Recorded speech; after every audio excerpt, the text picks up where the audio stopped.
Hello students, आज हम लोग बात करेंगे डिफरेंस एम्पलीफायर एंड सबट्रैक्टर की। तो देखिए, ऑप एम्प का एक इम्पॉर्टेंट एप्लीकेशन है कि ऑप एम्प को हम एज ए डिफरेंस एम्पलीफायर भी यूज़ कर सकते हैं। तो देखिए, एज द नेम सजेस्ट कि जैसे इसका नाम बता रहा है कि डिफरेंस एम्पलीफायर, यानी ये क्या करता है, इसका जो आउटपुट मिलता है हम लोगों को, वो दो इनपुट सिग्नल का जो डिफरेंस होगा वो हमें एज ए आउटपुट मिलेगा। तो मान लीजिए इसका हम सर्किट डायग्राम ड्रॉ करते हैं। तो ये ऑप एम्प हो गया, ठीक है, ये इन्वर्टिंग टर्मिनल, ये नॉन इन्वर्टिंग टर्मिनल। अब इसके बाद हम क्या करते हैं, एक इनपुट हमने मान लीजिए यहाँ पे दिया, ठीक है, और दूसरा इनपुट हमने यहाँ पे दिया नॉन इन्वर्टिंग टर्मिनल पे। ये रेजिस्टेंस हो गया, ये मान लीजिए से ये V2 है, ये V1 है। सिमिलरली ये रेजिस्टेंस R1 हो गया, R2 हो गया, यहाँ पे हमको आउटपुट लेना है V0। तो फीडबैक रेजिस्टेंस यहाँ पे हम कनेक्ट करेंगे, ये हो गया फीडबैक रेजिस्टर। क्लियर। अब इसमें हम क्या करेंगे, यहाँ पे हम एक रेजिस्टेंस कनेक्ट करेंगे RF। अभी इसका क्या यूज़ है अभी आपको बताते हैं, पहले आप सर्किट डायग्राम ड्रॉ कर लीजिए। ठीक, ये मान लीजिए टर्मिनल A हो गया और ये हमारा टर्मिनल हो गया B। क्लियर। और जैसे ऑप एम्प में हम लोग पावर सप्लाई देते हैं, DC पावर सप्लाई, ये हो गया प्लस VCC और यहाँ पे हो गया माइनस VEE। ये दोनों पावर सप्लाई हो गई ऑपरेशन को काम करने के लिए, ऑपरेशन एम्पलीफायर को। अब इसमें क्या होता है कि अगर हमें आउटपुट जो निकालना है, आउटपुट वोल्टेज का एक्सप्रेशन कैसे निकालेंगे, तो इसमें हम क्या करेंगे, V1 को हम लेंगे, assume V1 to be short circuited और कनेक्टेड टू ग्राउंड, ठीक है। Then the difference amplifier circuit reduces to an inverting amplifier with the input V2, the output voltage due to only V2 be denoted by VO2। मतलब पहले step में हम क्या मानते हैं, हमने कहा कि लेट ये जो V1 है इसको हमने क्या किया, इसको हमने शॉर्ट सर्किटेड मान लिया, शॉर्ट सर्किटेड। ठीक, जब ये शॉर्ट सर्किटेड हो जाएगा तो क्या होगा कि जो हमें आउटपुट मिलेगा वो केवल V2 की वजह से मिलेगा, और V2 कहाँ पे लगा है, इन्वर्टिंग टर्मिनल पे। तो ऑप एम्प इस समय क्या होगा, एज ए इन्वर्टिंग एम्पलीफायर काम करेगा। और op amp as a inverting amplifier का वीडियो लेक्चर मैंने डाला हुआ है, उससे आप देख सकते हैं। तो जो आउटपुट हमको मिलेगा उसको हम VO2 से रिप्रेजेंट करते हैं, मतलब output due to V2 input. तो VO2 हमें जो मिलेगा that will be equal to minus of RF upon R1, RF upon R1 into V2। ठीक, ये हो गया। अब इसके बाद यहाँ पे माइनस RF अपॉन R1 क्या है, ये गेन हो गया एम्पलीफायर का। ये सब चीज़ें आप लोग इन्वर्टिंग एम्पलीफायर का वीडियो लेक्चर देखिए, उसमें आपको क्लियर हो जाएगा। अब उसके बाद हम क्या करेंगे, हम मान लेंगे कि मान लीजिए कि अज्यूम V2 को अब हम 0 मान लेंगे, ठीक है, यानी कि इसको हमने शॉर्ट सर्किट कर दिया V2 को।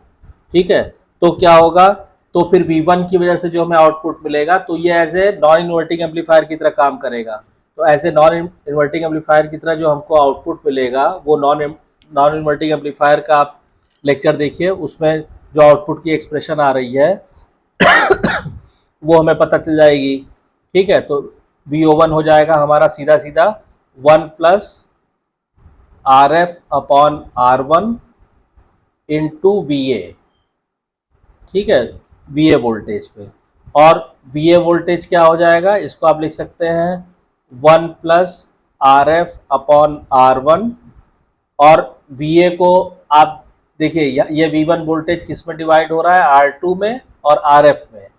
तो जो VA हो जाएगा, VA इक्वल टू हो जाएगा RF upon RF plus R1। ठीक है, अच्छा, ये R2 ने ये जो आपका रेजिस्टेंस है, ये अगर R1 है तो ये भी R1 होगा। तो यहाँ पे जो वोल्टेज है VA, भाई ये जो V1 वोल्टेज है, देखिए ये अर्थिंग है ना, तो ये पूरा जो इसके बीच में जो वोल्टेज है V1, वो किस में डिवाइड हो रहा है, R1 में और RF में।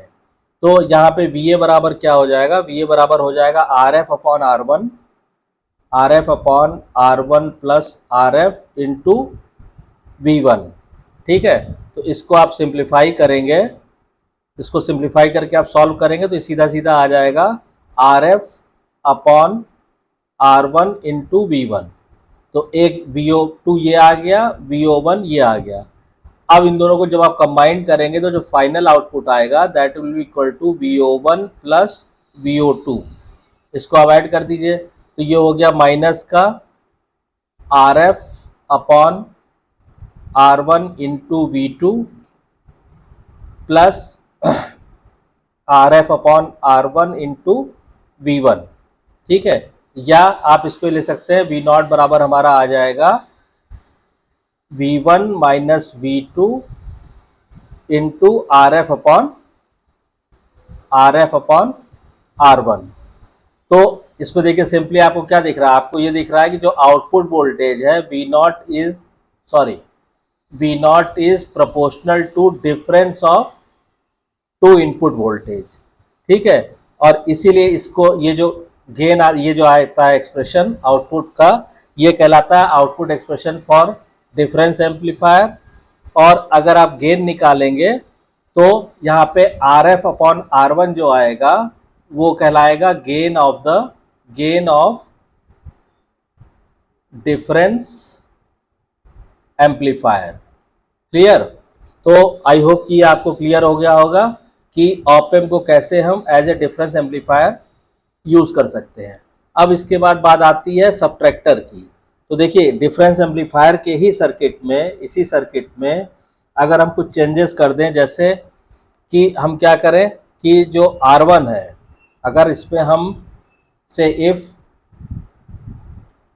RF और R1 को इक्वल ले लें, मान लीजिए कि R के बराबर है ये, ठीक, तो जो आउटपुट एक्सप्रेशन आएगा V0 बराबर हमारा आ जाएगा V1 माइनस V2।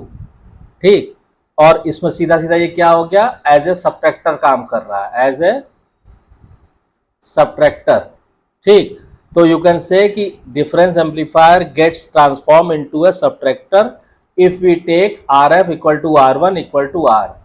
जो भी डिफरेंस एम्पलीफायर का डिफरेंस एम्पलीफायर है हमारा, वो कन्वर्ट हो जाता है किसमें, सबट्रैक्टर में। ठीक है, कब, अगर हम RF को R1 के बराबर इक्वल टू कोई एक वैल्यू ले ले R, तो डिफरेंस एम्पलीफायर सबट्रैक्टर में कन्वर्ट हो जाता है।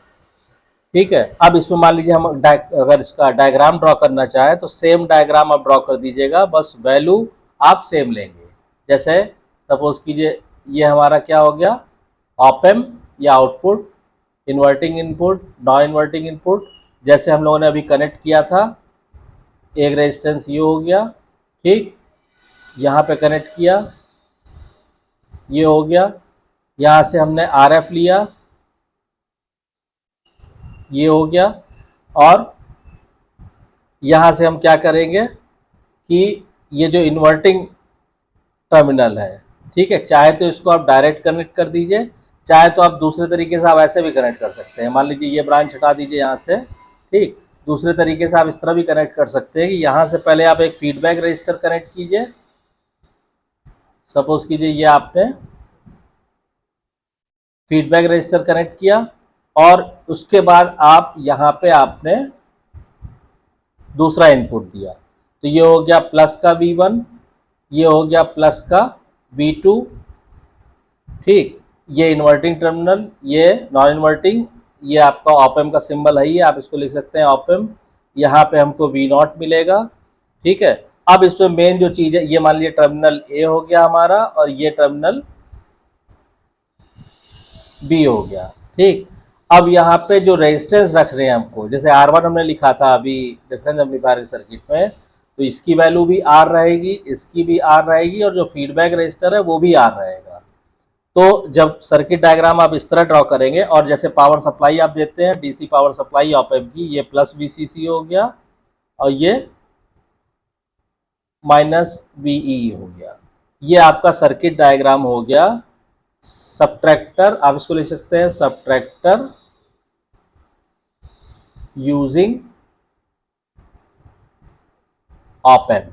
ठीक, तो यहाँ पे जो V0 है, मैं V0 बराबर हो जाएगा V1 माइनस V2। तो इस तरह से आप op amp as a difference amplifier भी यूज कर सकते हैं, और रेजिस्टेंस को अगर आप इक्वल कर देंगे तो op amp as a subtractor भी यूज किया जा सकता है। अब देखिए इसी तरह से ऑप एम्प के डिफरेंट एप्लीकेशन अभी तक हम लोग पढ़ चुके हैं। अब इसी में जैसे मान लीजिए अगर आपको एक क्वेश्चन दे दिया जाए, ठीक है, मान लीजिए आपको एक क्वेश्चन दे, कोई आउटपुट, आपको आउटपुट एक्सप्रेशन दे दिया है और बोल रहा है आप इसका सर्किट डायग्राम ड्रॉ कीजिए, ठीक है ना। तो सपोज कीजिए हमने कहा कि आपको ये क्वेश्चन दिया हुआ है कि वी नॉट बराबर, ठीक है, वी नॉट बराबर क्या दिया है, V S one plus V S three minus V S two plus V S four, ये आउटपुट एक्सप्रेशन दी हुई है, ठीक है। आपको करना क्या है, आपको डिजाइन द सर्किट, आपको वो सर्किट डिजाइन करना है जिसकी आउटपुट एक्सप्रेशन ये मिल जाए। तो देखिए आपको सिंपल सी बात है, इसमें कुछ आपको परेशानी की बात नहीं है। देखिए ये दोनों क्या कर रहा है, ये यहाँ पे क्या चाहिए, आपको एक एडर चाहिए, है ना। तो op amp as a summing amplifier का सर्किट चाहिए। इन दोनों को जोड़ने के लिए फिर op amp as a adder to मान लीजिए समिंग एम्पलीफायर चाहिए। तो दो तो आपको समिंग एम्पलीफायर का सर्किट चाहिए, और फिर इन दोनों का क्या हो रहा है, माइनस आ रहा है, डिफरेंस आ रहा है। तो यहाँ पे आपको एक डिफरेंस एम्पलीफायर चाहिए या सबट्रैक्टर। यहाँ पे आपको एक एडर इसके लिए चाहिए और एक डिफरेंस एम्पलीफायर या सबट्रैक्टर चाहिए, इन दोनों के आउटपुट को उसमें दे देंगे, ठीक। अब चलिए इसको डिजाइन करना शुरू करते हैं। तो पहले यहाँ पे क्या, एडर या op amp as a summing amplifier, ठीक है। तो उसका सर्किट डायग्राम ड्रॉ कीजिए। तो सपोज कीजिए आपने एक ऑप एम्प लिया, नॉन इन्वर्टिंग, नॉन इन्वर्टिंग। अब आप क्या करेंगे, आपने एक यहाँ पे इनपुट अप्लाई किया, ठीक, दूसरा इनपुट आपने और यहाँ इसी पे जोड़ दिया, ठीक। अभी हमने लिखा ये हमारा VS1 हो गया, ये VS3 हो गया, ठीक।